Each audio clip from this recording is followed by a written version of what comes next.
What's this, the first Sunday in March, March the 5th? Next Sunday is?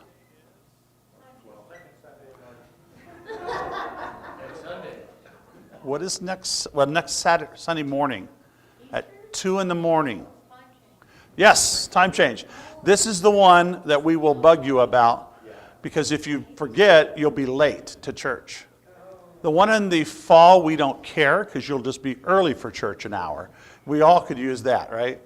But this one this spring is important, so you might get a reminder or two between now and then to set your clocks forward, maybe before you go to bed, or if you want to get up at, 2 in the morning and do it, I guess. If you're a purist, you could do that then, but it is good to see. We got some folks that are traveling away this weekend and some folks that are still sick, so we'll talk more about that later, but we're glad you're here.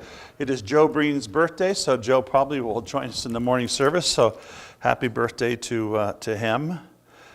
They had these peppermint patties in the checkout line at Walmart for 31 cents each. And so we bought a bunch of them, and the lady says, "You must really like these." I said, "No, it's for your birthday if you come to our church." And she says, "I live in Hurricane." I said, "Well, start early, and you'll get there." But we're talking about angels, aren't we? About the unseen world. And before we get into where we left off, I want to go to Revelation chapter 9, just because someone had a question afterwards, because the statement was made that there are 3 angels named in the Bible, Michael, Gabriel, and Lucifer. And Lucifer, obviously, Satan. And someone thought, is this the 4th one? And so it's Revelation chapter 9 and verse number 11. And if during the Revelation series that we had in Sunday school that started about 4 years ago and ended last month or something, it's like long. It's a weighty book. 2020? Oh, you... So we went a year and a half, really. That's not because you guys are slow learners at all. It's because I'm just not a very good teacher. But in Revelation 9, thank you, 9:11, we covered this during that series. It says, "And they had a king over them, which is the angel of the bottomless pit, whose name in the Hebrew tongue is Abaddon, and in the Greek tongue his name is Apollon." And so they say, well, is that possibly the 4th angel that was named? Well, here's the thing is most people consider that Satan, because that is, both those names mean destroyer, one Hebrew, one Greek. And so obviously he's known as that. So they consider that just 2 more names, like Satan is Lucifer and the red dragon, the old serpent. Now, why we know that is not only because those names are familiar to Satan, but in verse 1 of that chapter, 9:1, it says, "And the 5th angel sounded," these are the trumpets, "and I saw a star," which is often used to refer to as an angel, "fall from heaven unto the earth, and to him was given the key of the bottomless pit." Now, if you look real quick, back to Isaiah, the major prophet of Isaiah, chapter 14. Isaiah 14. And if you need ribbons, let me know. We'll get you one of those ribbon inserts. That way you can not lose your spots. Because right now I'm putting thumbs in my section here. Okay, so this is Isaiah chapter 14 and verse 12. See if we can identify who that is in verse 1 of Revelation 9. It might give us a clue to who that is in verse 11. And here it is. Isaiah 14:12, "Thou art fallen from heaven, O Lucifer, son of morning, how art thou cut down to the ground, which didst weaken the nations." So obviously, an angel, Lucifer, was one who fell from heaven. It distinctively says that. And so when we go back to Revelation, that very well could be that same angel in 9:1, and again, the one that's named because of his familiarity with those names in 9:11. So while we could say there's possibly 4, we could say definitely there is 3 angels named in the Bible. So let's go to Luke chapter 9. Luke chapter 9, the Gospel of Luke. Matthew, Mark, and Luke are called the what kind of Gospels? This is just a bonus question. You don't get points or gift cards or paid for it or anything if you answer it right. It's called the Synoptic Gospels. Synoptic. Synoptic means is to see the same. So, synoptic, the first part of that means we get our word synonym from it, same, and optic, to see. What that means is Matthew, Mark, and Luke see the story of Christ the same. It kind of follows the same almost chronological journeys of Christ. Where John is a gospel that is really a gospel to the whole world. So it doesn't have always the same accounts that the other three have. And it has ones that the other three doesn't have. And it is really, its purpose is to show that the flesh, or God the Son, become flesh and dwelt among us and died for us. So Luke is a synoptic gospel. So next time you're having just a get-together with your slightly more spiritual friends, you can just drop that as a thing and they'll think you're so brilliant, right? And so we're starting back on this thing about these, the unseen world, what we think of as angels. We said, for instance, they were superhuman. They were not human species. They weren't humans, but they were more than humans in a sense because of their abilities. We said they were deathless. The thing of when they sinned, it wasn't given that you shall surely die if you sin. They were just cast out. The sinning angels were. Remember in Revelation it talks about Satan took his tail and drug a third of the angels with him. Now here's a little tidbit, and it's not a fast, hard thing or doctrine, but you have three. If you have those three angels named, like we said, and we know that Michael is an archangel, but it also says that he was one of the princes, one of the archangels in a sense. So if you say, hey, let's allow for Michael, or let's allow for Gabriel to be the second archangel, and let's allow for Lucifer to be the third archangel, and let's allow for each of those having really leadership of a third of the angels in the angelic body, then when Lucifer fell, it would make sense that he would take his third with him. Now, you can't go too far with that because the information is there enough to think that could be possible, but I would never say enough to say that's going to be a doctrine we're going to put in our statement. But so here you have the angels, and we have another attribute of them, that they were holy beings. All of them were created as holy beings. And of course we know a third lost that estate. So look at 9:26. 9:26. This is Jesus telling us Luke, right? 9:26. This is Jesus foretelling about his death, and he says in verse 26, "For whomsoever shall be ashamed of me and my words, of him shall the Son of Man be ashamed, when he shall come in his own glory, and in his Father's, and of the," what kind of angels is it described as?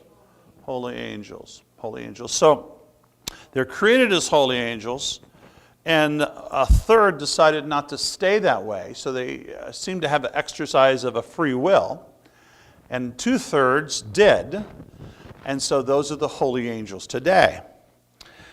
So not only were they holy angels, but they were ranked. Not all angels had the same ranking. Obviously, you know that from Michael being archangel. But let's look at Colossians 1. The Colossians is New Testament epistle. Colossians chapter 1. And I just flew right by it, so give me a second to Colossians chapter 1 and verse 16. Hope that didn't irritate you sometimes, and I just announce the chapter, and you're there like, is it this page or this page? He doesn't tell us. So, although there are too many angels to number because they're innumerable, they are organized into various ranks. In Colossians 1:16, "For by him were all things created that are in heaven and that are in earth, visible and invisible, whether they be thrones or dominions, or principalities, or powers. All things were created by him and for him. And in Ephesians chapter 6, we'll not turn there, but it also talks about the spiritual armor, that we have these attacks, these things, from these angels, or from these principalities and powers, about the same kind of list. We're not going to go real deep into this ranking now because we'll catch that in the next session, so to speak. Maybe not next week, but the week after. So just to know that they are organized, much like an army would be, huh? They are masculine beings. They're portrayed as masculine beings. The pronouns that are used for them is he. I don't think they got to pick them, though. They weren't self-identifying pronouns. I think they were more God-identified, huh? For instance, turn, if you would, to Acts chapter 12, 7. Acts 12, 7. Is that better? 12, 7. The only reason I don't always announce the verse until people are getting there, because sometimes by the time they get there, they forgot the verse anyhow. So maybe I'll announce it both, right? Acts 12, 7. And this is a prayer meeting, and an angel frees Peter from jail. It's an interesting thing. The whole church is gathered together there praying for Peter because he's in jail. And then when he gets out, they don't believe it. It's like, you sure? Maybe that's his angel at the gate. It's probably not Peter because we're praying for him because he's in jail. What lack of faith they had, huh? If you're praying for somebody, you would expect him to show up at the gate. Look, if you would, at verse number 7. And behold, the angel of the Lord came upon him, and a light shined in prison, and he smote. And who smoted? This angel did. And what's he called, pronoun-wise? He smote Peter on the side. I don't know. Can you picture that for a moment? Peter's maybe just there, not paying attention. All of a sudden, the angel slaps him upside the. It says on the side. I wonder if the side of his face or what. Like, wake up, guy! I'm here for you. He smote Peter on the side and raised him up, saying, "Rise up quickly." And his chains fell off from his hands. And in verse number 8, the angel says, "Get your clothes on, girt yourself." Now, when you say girt, that has some meaning there. Now, back then, fellas didn't necessarily wear breeches. Everybody pretty much wore some kind of a robe. There was an inner garment, outer garment. But if you had to labor hard or run fast or be hasty, you would girt up your robe. You would pull it up and tie it up. And I have a chart that shows the possible way that could happen. I don't have it handy. But you tie it up so really it becomes like a big adult diaper in a sense around you. So it's not flowing, but it's close to your body. So now you can run or climb or whatever you had to do. And that's why it says to girt up. And that's why later on, Paul uses that terminology when he's speaking to Christians about paying attention and keeping serious and focused. He says, girt up the loins of your mind. The loins of your mind. He actually, referring to girding up your loins of your robe. You do that meant to be mentally, spiritually, mentally prepared in your mind, like you would prepare your body if it had to react or act fast. So you can see this is a he, and we could go to a dozen other places probably of where it's used in a he pronoun to refer to angels. And of course, we also know that that spills over into not only being a he and a pronoun, but also in how their appearance. For instance, Mark 16, 1 and 5 talks about they came to the tomb, the empty tomb, and the stone had been rolled away, and it said that there were 2 young men at the tomb. They appeared as young men at the tomb, but they were angels that God had posted there so they would know understand what was going on when all his disciples, Jesus' disciples, came to see what was going on. He had been buried, and this is the 3rd day, and what's going on there. So you can reference that sometime. But they are identified as men. Michael, Gabriel, and Lucifer are all masculine names on there. Now, I said this, a couple months ago at the church I fill in on Sunday nights, Grace, and after the service, I said the same thing about being men. After the service, one of the fellows said, well, I think I found a woman angel in the Bible. I said, yeah, you probably would, wouldn't you? No, but he thought he did. But let's look at what he thought he was. Go to Zechariah, right there toward the end of the Old Testament. Zechariah. Zechariah and then Malachi. And then you're it. That's it. You run out in the Old. Zechariah chapter 5. Zechariah chapter 5. And this is an interesting thing going on in Zechariah. Zechariah was a prophet to God's people, but he was what we call a post-exilic. Post-exilic. Exilic means exile. There were pre-exilic, exilic, and post-exilic prophets in the Old Testament. Pre-exilic was those that were prophesying to God's people, particularly northern and southern kingdom, or both, before the exile. We're talking about the exile, in particular the Babylonian exile. Then there were those that prophesied during the exile, and then there was a bunch that prophesied after the exile. Do you guys remember back about 1,000,000 years ago? Back, I know it was 2017, early part of 2017, we had a video series. We were meeting Sunday school in here, and it was about 6 weeks, and it was a presentation of going through the Bible in 6 weeks and getting this amazing overview. It was video being taught by a fella, and he showed us the different stages in the story of the scriptures. I can't remember the name of the series, but he would talk about pre-exilic, post-exilic, exilic. And so this is a post-exilic. Zechariah is. He would have been, his contemporary would have been Haggai. And Zechariah promoted the rebuilding of the temple. You know, we got to get this thing rebuilt. And his prophecies dealt a lot with worship, how they were not worshiping God and how they should worship Him, God, properly, and also their vices. So it's a longer book. How many chapters is it? 14, I think. Is that what it is? Anyone have that memorized? 14. Yeah, 14. And Daniel's 12. And Daniel's a major prophet. But it's not printed in the text of the autograph of Scripture, major, minor.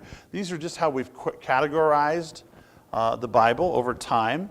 Because remember, you have that, for the Old Testament, you have that, we call it the phone number of the Old Testament. It's 512, 5512.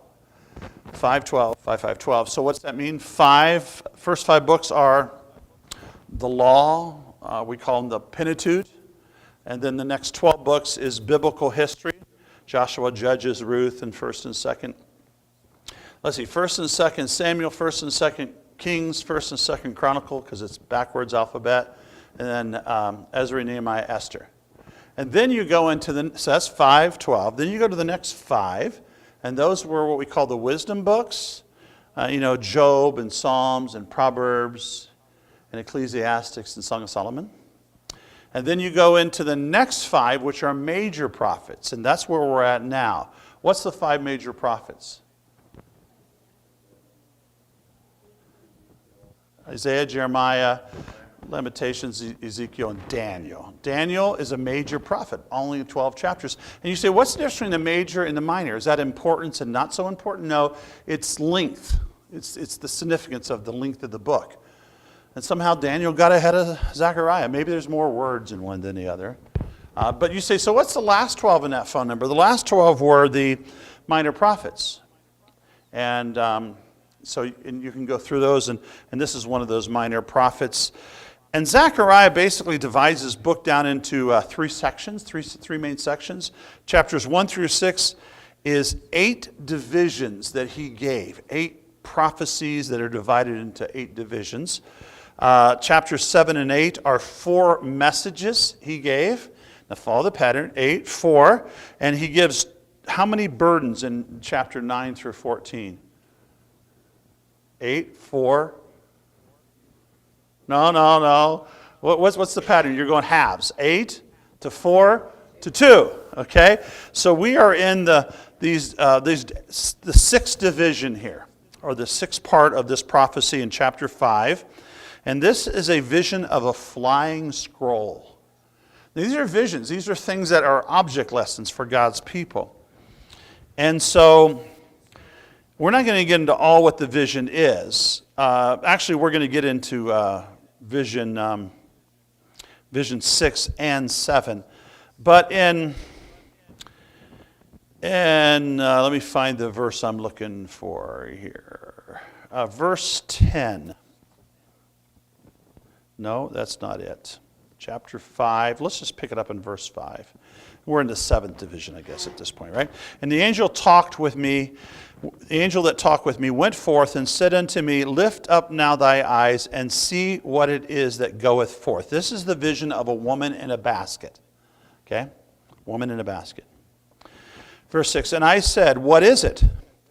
And he said, This is an ephod, however you want to say it, and goeth forth.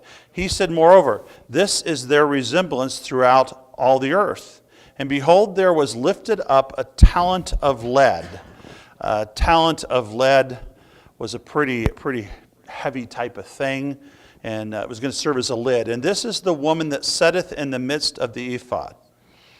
And he said, This is wickedness. And he cast it into the midst of the ephod, and he cast the weight of the lead upon the mouth thereof. So he put this woman in a basket and put a lead weight on top of the basket. No ideals, guys. Just don't go there in your minds.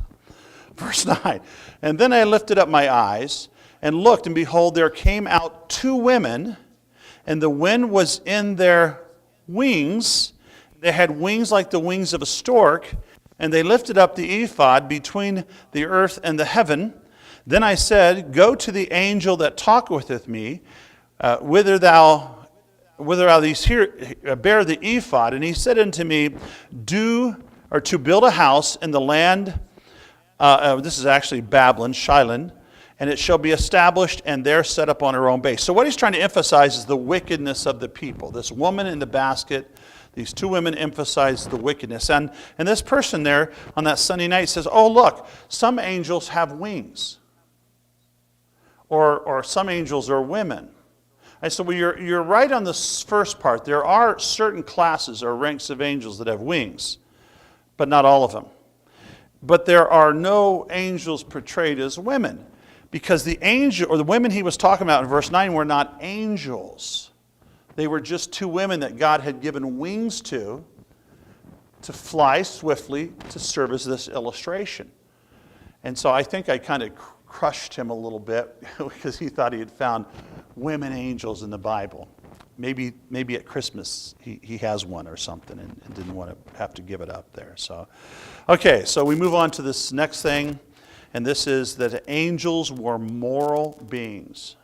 Moral beings. In other words, they had a holy nature, but they did not keep a holy character always. They had the potential to remain holy. They had the ability to be moral or immoral in a sense. They had the freedom to obey or disobey. Look at Jude chapter 6. You say, well, that's not so much different because we can do that too. But when man disobeyed, what was provided for him? Yeah, a plan of redemption, huh? But there's no plan of redemption for the angels. Think about that. You mess up, that's it. You're forever. And that's why often we think of humans as being the crown jewel of God's creation.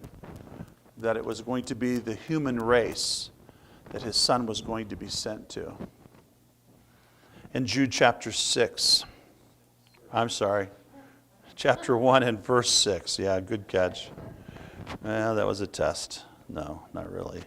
Verse 6. And the angels which kept not their first estate, but left their own habitation, and they reserved in everlasting chains under darkness until the judgment of the great day. So these angels made a choice. They had the freedom to obey or disobey, and these angels disobeyed. We often think of as that third of those angels that followed Lucifer in his rebellion. Well, they lost their holy character, and their nature would be, let's think that through. Do they have a sin nature? Well, oh, you mean do they have a nature like the flesh to hold them back? Or Yeah, I mean, like we have these struggles. if they did, that wouldn't have been, see, our flesh struggles with sin because the sin nature was passed down. Romans 4 and 5 talks about the first man, Adam, introduced sin into the world, and it is passed on to all men, for all have sinned. So, do angels have a sin nature? Well, obviously they did because they sinned, but not because it was passed down. It was more a choice that was made individually, each angel, to rebel, where our choice to be born with a depraved nature is not our choice. It was passed. It was inevitable. Once Adam sinned, all of us would be born with a sin nature, well, except for a few of you. But no, all of us would be, right?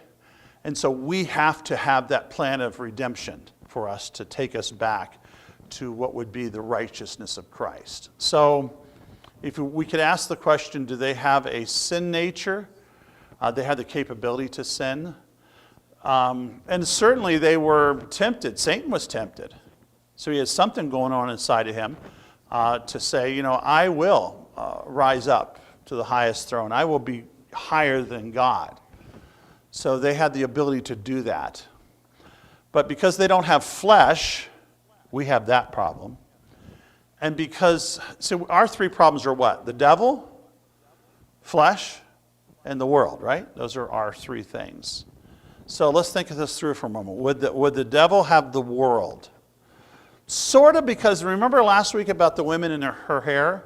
It says to do that because the angels look on. So they are affected by what is happening on earth. But obviously before Satan fell, they didn't have Satan to tempt them. But when he did, when he went on, he was perhaps the prince of that group of angels. They followed him in. But they didn't have the flesh like we have, unless they were temporarily put into that human form. In other words, our flesh is basically our five senses. And basically we're led astray by one of those senses, right? We see something and we want it, so we covet. Or we feel something and it feels good, so we want to do it. We taste something or we ingest something and it makes us, drugs and alcohol.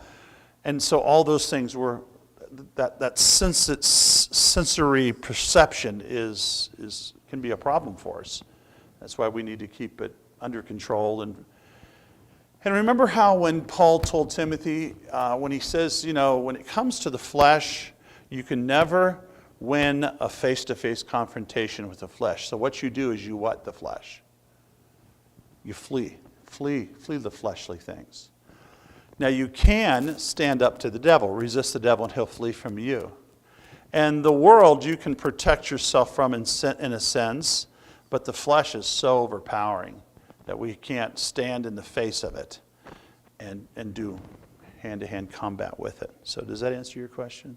Yeah, I'm getting the impression also, I'm not going to say for sure, that Satan's angels, the ones that are under him, may not have had a choice when he made his choice. Because it's all 1/3 of the angels under him all fell with him. So you're telling me that every single one, Well, I wouldn't necessarily phrase it, and maybe I led you astray a little bit, in giving you that possibility that each of them had a third of the angels.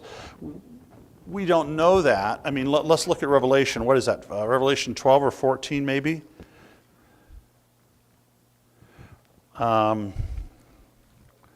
If you get there, find it before. Yeah, Revelation 12, and we'll finish with this. Revelation 12.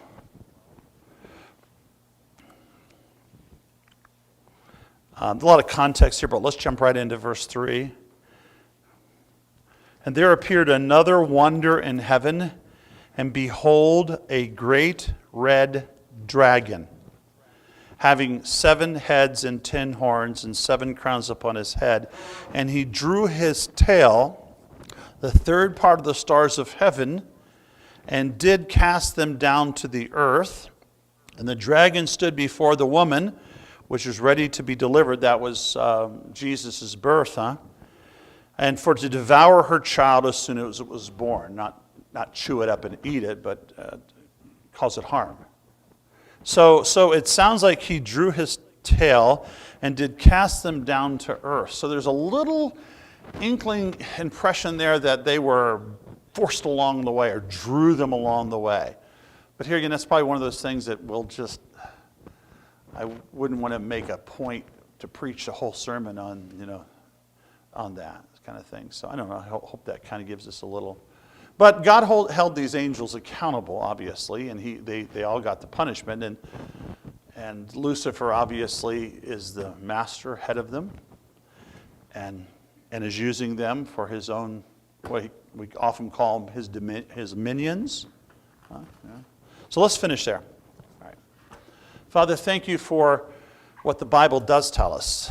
And although it doesn't tell us everything, we know that one day we'll have a chance to know more.